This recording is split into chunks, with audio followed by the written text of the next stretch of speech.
보겠습니다. 아내가 우리 집에 안 간 지 1년 됐습니다. 이유는 제가 아내가 출산하고 외도를 했습니다. 이 부분은 제가 야근이 많고 스트레스가 많은 직업이다 보니 잠깐 정신이 나갔던 것 같습니다. 저도 잘못한 건 인정합니다. 그리고 외도에 대해서 저희 부모님께서 아내한테 상처가 될 수 있는 말을 하셨습니다. 그래서 제 본가에 안 간다고 합니다.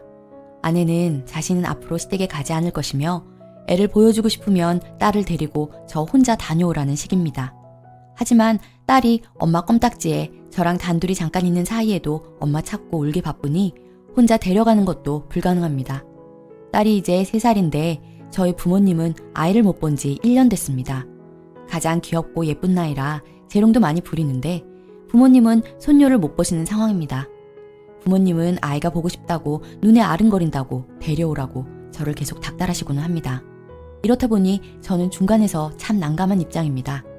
그리고 아내는 그 사건 이후 저에게는 영혼이 없습니다.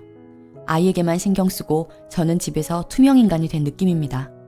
대화도 하고 일상생활은 하지만 거리감이 느껴지고 형식적인 느낌이 들고 출근할 때도 내다보지도 퇴근길에 반갑게 맞이하지도 않습니다. 아내에게 이 일로 얘기해봤습니다. 지난 일은 나도 너무 미안해. 내 잘못을 너무 잘 알기 때문에 나름 계속 잘하려고 노력했는데 달라지는 건 없고 둘 사이만 악화되는 것 같아서 괴롭다. 이제는 나도 너무 힘들어 죽겠어. 더는 어떻게 해야 하는지 좀 얘기해주라. 이 가정을 끌고 나가고 싶은데 너무 어려워. 라고 했더니 아내가 하는 말이 더 이상 아무 말도 하지 말랍니다. 그리고 제가 외도 이후에도 한 가지 실수를 하긴 했습니다. 바람 같은 건 절대 아니고 호기심에 채팅 앱을 깔았다가 들켰는데 어플을 깔았을 뿐 여자를 만난 것도 아니고 아무것도 하지 않았는데 해명을 해도 소용없습니다. 의심 살만한 행동을 하긴 했지만 어디까지나 실수이고 정말 아무 일도 일어나지 않았는데 이것 때문에 분위기는 더 악화되었습니다. 그래서 저도 일부 억울한 부분이 있습니다. 지나간 잘못으로 인해 계속 저는 신뢰도 못 받고 저도 저희 부모님도 무시당하는 느낌입니다.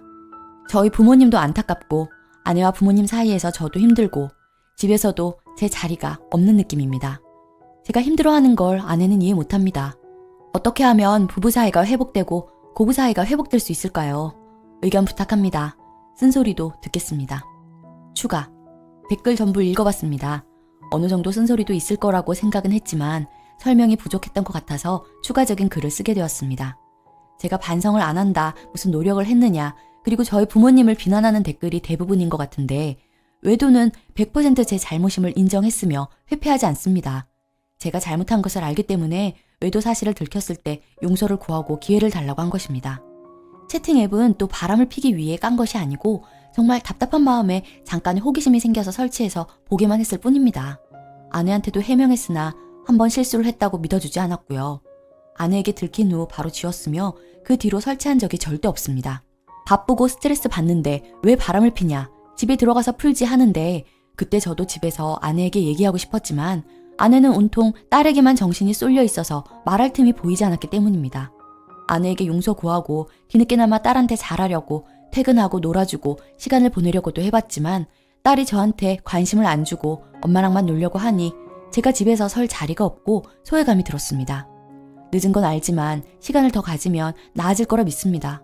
아내가 그래도 애를 못 보여주게 하는 게 아닌데 왜 못 가느냐 하시는데 우는 애를 억지로 엄마한테 떼서 데려가자니 딸한테 스트레스일 것 같아서이며 제 생각엔 아내가 좋은 마음으로 애라도 보여주라는 것보다 애를 보여주기 싫은데 제가 혼자 못 데려갈 것을 아니까 그렇게 말한다는 느낌이 들었습니다. 그리고 외도는 제가 한 것이지 저희 부모님께서 하신 것은 아닌데 저희 부모님에게 손녀를 못 보게 하는 것은 너무하지 않나 싶었습니다. 천륜이니까요.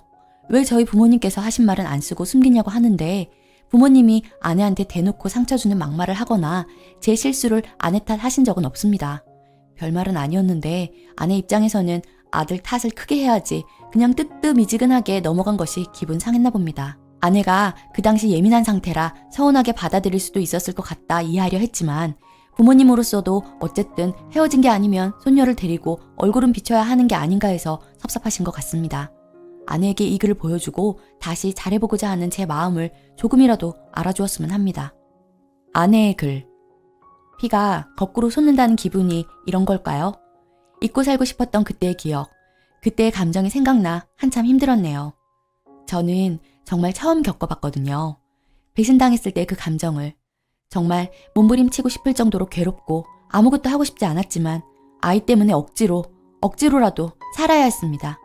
저의 존재 자체를 무시당하는 기분, 심지어 무시당하는 것조차 몰랐던 그 시간들을 인정하는 게 얼마나 힘든지 당해본 적이 있냐고 남편에게 묻고 싶네요. 그리고 시댁에서 저에게 했던 언행에 대해서 많이들 궁금해하시는 것 같던데 그 사건 후 남편과 시댁을 방문해서 이야기를 나누던 도중 시어머니가 저를 찬찬히 보시더니 너는 그래도 생각보다 얼굴이 편해 보여서 다행이다 하시더군요. 저 그때 살이 7kg나 빠지고 정말 피폐한 모습이었는데 남편 역시 살이 빠져 있었다고 시어머니 눈에는 그것만 보인 듯 하더라고요. 그렇다고 본인 아들이 잘못한 상황에서 저한테 저런 언행은 정말 아니지 않나요? 그리고 이런 말씀도 하셨네요. 손녀는 어찌됐든 우리 집안 핏줄이다. 자식과 가정을 생각해야 된다. 일방적인 것은 없으니 부부들 다 서로 노력을 해야 된다. 우리 아들이 잘못한 것도 알고 훈계했으니 자꾸 들추지 말고 서로 보듬어라. 그래야 관계가 다시 좋아진다. 저에게 미안해하시고 아들의 잘못에 대한 용서를 구하는 게 아니라 용서를 강요당하는 느낌이었습니다. 더 마음의 문이 닫히는 계기가 되었고요. 더구나 남편 말이 가관이었죠.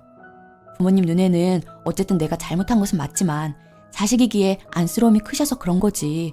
죄지어 주눅이 든 입장인 나와 당신이 비교가 돼서 속상한 것도 있으셨던 것 같아. 네가 이해 좀 해주라. 용서와 이해를 강요하는 그들은 말로써 제 가슴에 비수를 꽂았습니다. 그동안은 어린 아이 때문에 용기가 부족해서 아이의 아빠가 용서를 구하는데 한 번의 기회는 줘야 하나 하는 생각 때문에 이혼을 결정하지 못했습니다만 이번에 확실히 알았습니다. 이혼하지 않으면 전 평생 행복해질 수 없다는 것을요. 평생을 배신당한 트라우마에서 벗어나지 못할 것 같아요. 많은 분들의 댓글이 적어도 저한테 이혼할 수 있는 용기를 심어준 것 같아 남편이 이 글 쓰기를 잘했다는 생각이 드네요. 이제는 정말 이혼할 수 있을 것 같습니다.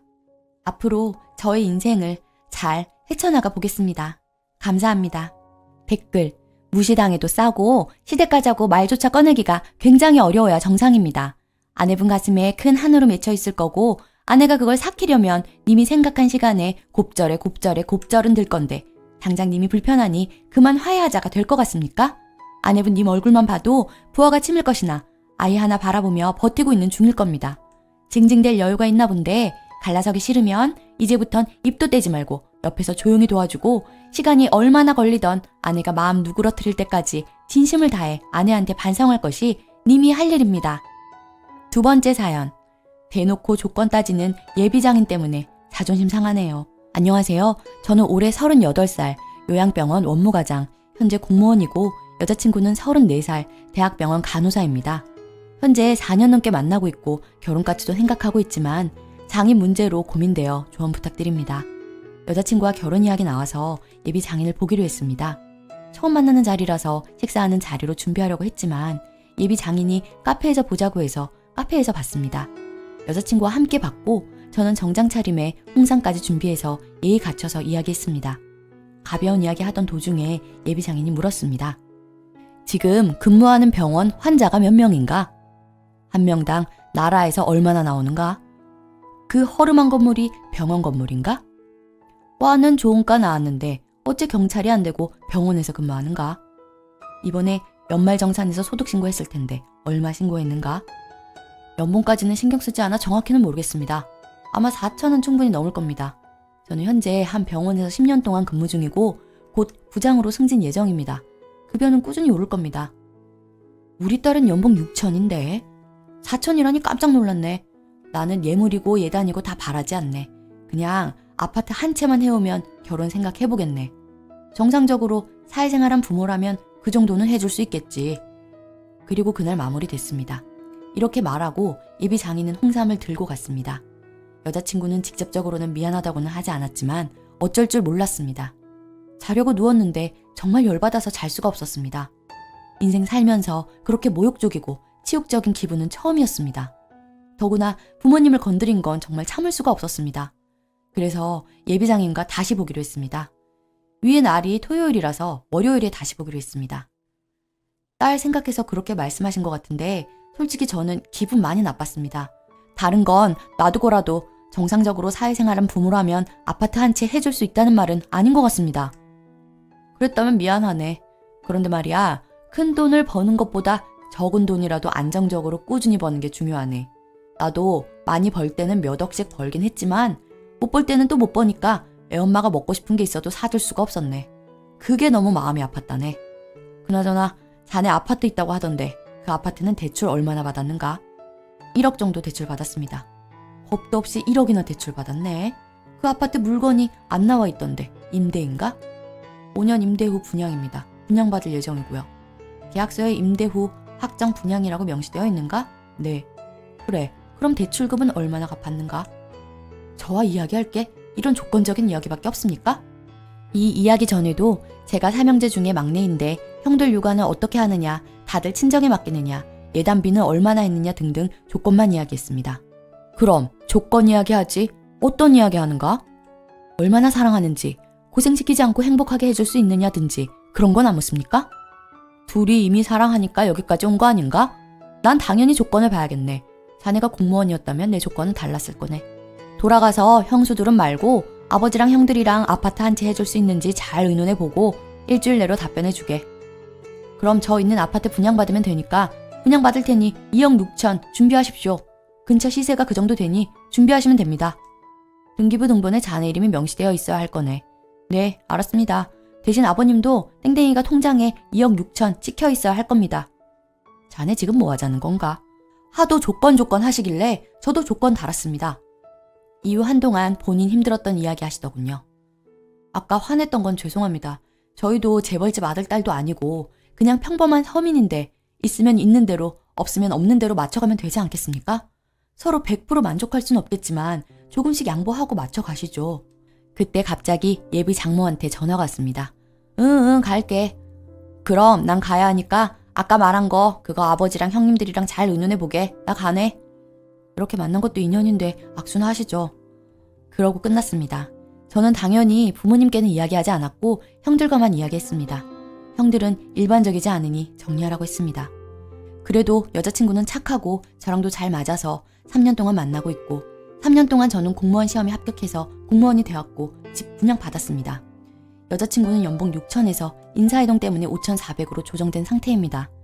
저도 어른한테 화내고 그런 건 잘못된 거지만 처음 만나자마자 연봉 물어보고 아파트 요구하는 예비장인이 정상적인가요?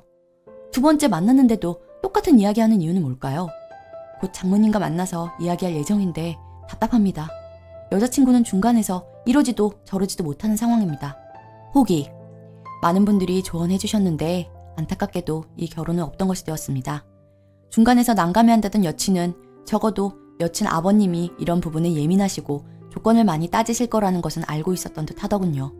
같이 사는데 그 정도 의견 교환이 없었다고 생각한 제가 바보였던 것 같습니다. 시작부터 인정받지 못하고 조건만 따지시는, 그래서 저에게 큰 불만으로 시작된 결혼은 결코 행복할 수 없을 것 같더라고요. 이로 인해서 여친하고 많이 싸우기도 했고요. 돈 버는 것이 한 가정의 생존 문제라지만 저는 돈보다 더 중요한 건 사랑이라고 생각하는 사람이거든요. 그분은 그러지 못했고 결국 여친도 그걸 커버할 수 없었기에 저희의 인연은 여기까지였던 것 같습니다. 헤어지고 나니 차라리 속 시원하네요. 모두 감사했습니다. 댓글. 장인어른이 뭘 물어봐야 하나요? 연봉 당연히 물어보죠. 그 과정 불쾌하고 싫으면 결혼 못해요. 누구랑도요. 연봉은 돈이 아니라 연봉 이꼴 생존이에요. 돈 버는 건 결혼하면 한 가정의 생존의 문제입니다. 이게 가벼운 문제인가요?